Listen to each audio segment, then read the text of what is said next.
so I thought to myself, as Gus, I'm always on the set, I would always check, because they could roll the camera and my time may be over here. You know, normally people come over and check and plus we didn't do all that stuff. So I realized, when Vince asked me, it came to me right away. I said, look, this is what I'd be doing. I'd be straightening my tie. I'd be getting ready to go to my next incarnation, my next world. You know, it's always about your top and your bottom. Shine shoes and a hat on your head, baby. What's in between, they may not really be checking out so closely. Top and bottom, baby.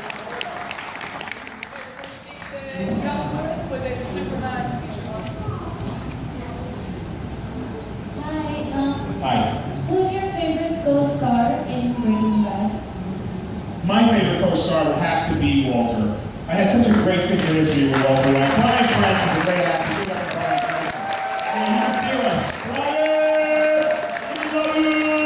I mean, look, you know, I talked to a friend of mine in Albuquerque who said to me, my goodness, you finally have met your match, and he has met his match. And he was, I'm being very humble when I say this, I work my craft because I love it.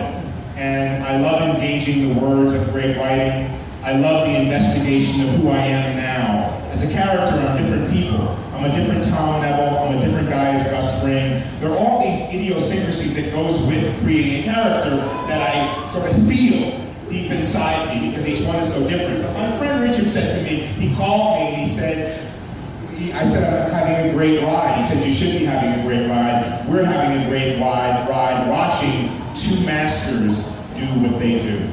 So in acting, you know, you get into a scene with someone who's really strong, and you either do two things. You become stronger or you become weaker. They either take your energy and snuff out your light because they're so strong, because you have a doubt in your mind that you can't hang on the same level with them. Just like being a human being.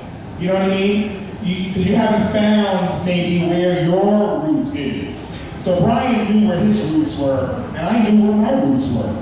And then we could play. That's what play is really about. We weren't trying to kill each other, slay each other, steal the scene from each other. In actuality, it's what we do in life. If we're really comfortable, we're creating some really fantastic music.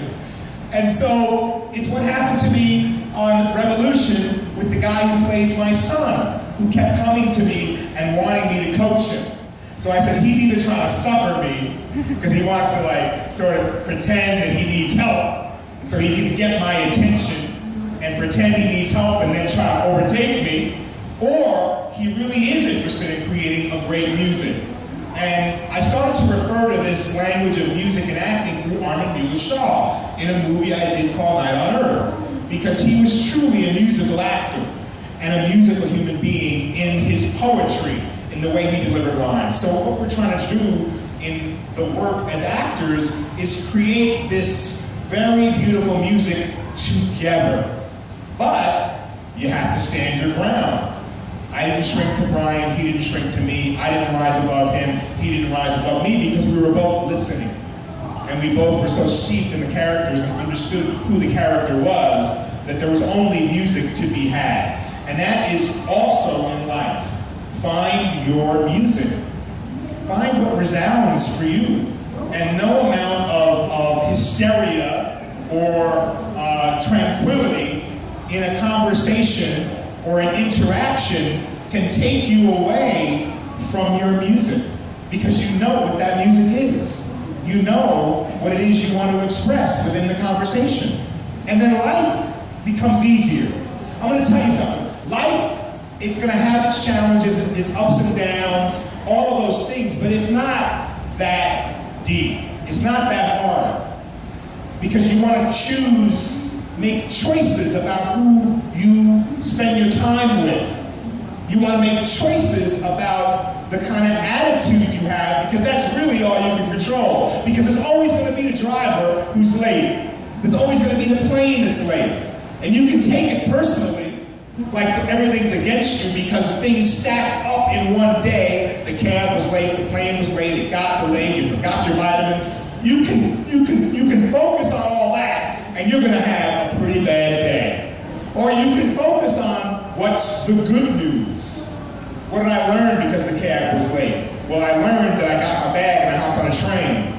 And what did I learn when the plane was canceled? Well, I learned I went to another airline and they put me on another plane within an hour. I learned that I'm resourceful. I learned that I have energy. I learned that I'm bright and I can think for myself. What did you learn? What's the good news? What takes you out of yourself? There's something in acting that's really good is when you forget your lines. When you forget what you were saying. When your mind goes away. Then all of a sudden, what do you have? You have your essence, your spirit, your intelligence, your organic knowing, your understanding. Everything you need to know is inside of you. It's just a matter of whether you can see it, feel it, be open enough in your heart space to receive it. Then the game changes. Because then it's not about your ego, it's not about my wrinkled shirt, it's not about how I look, it's not about my nose running, my hair is not really trimmed the way I want it. I really don't ever look like this. I'm not focused on that. I could tell you it's because I'm doing my role in Revolution and I'm in the dumps right now. I would never come to a Comic-Con like this. I am so not this. But I'm not focused on this. I don't see it. Once you see the stain on your shirt that you made during dinner last night, the whole room is going to see it. That's the way it works. So put your focus in the right place, and man, things move smoothly, baby.